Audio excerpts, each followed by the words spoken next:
It's an incredibly powerful name that is sometimes used on its own. Now, the 72-letter name is taken from 3 verses in Exodus. It's Exodus 14, 19 to 21. And I know I've mentioned this before briefly in another video, but I want to go deeper in this one. And all of this is, by the way, from Shoshai Hashemot, that is the source book. So each verse by itself, and that is different than the 42-letter name of God, each verse by itself has 72 letters. So 3 verses, that means we're doing the math.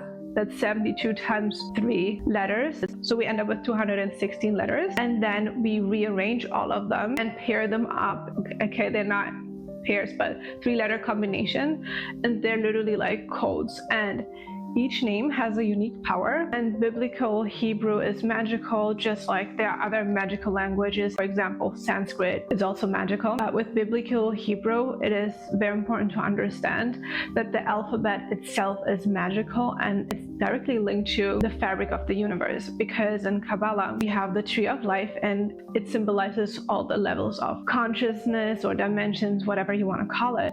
And we have these 10 sephirots, or spheres, and they represent the different steps of consciousness. Again, this is a very vast topic for another time, but in between those sephirots or spheres, we do have 22 paths. Now, the Hebrew alphabet has 22 letters, so they're directly corresponding to that.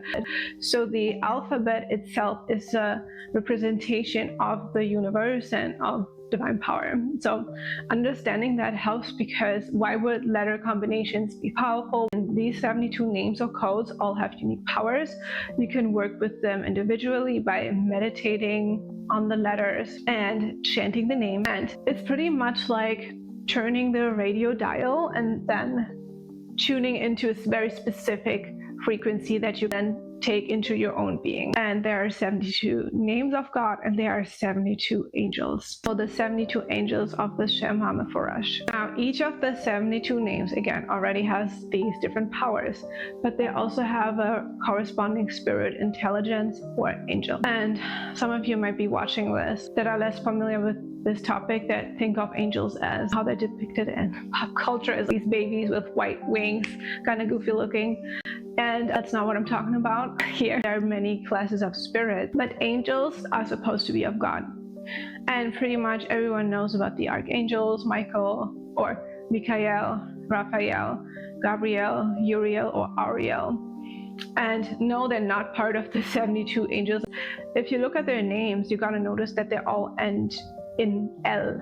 Okay, and El, of course, means God in Hebrew. Now, if we take any of the 72 names and we add El in the end, we get the corresponding angels. So, for example, the third name of the 72 names of God is Sid.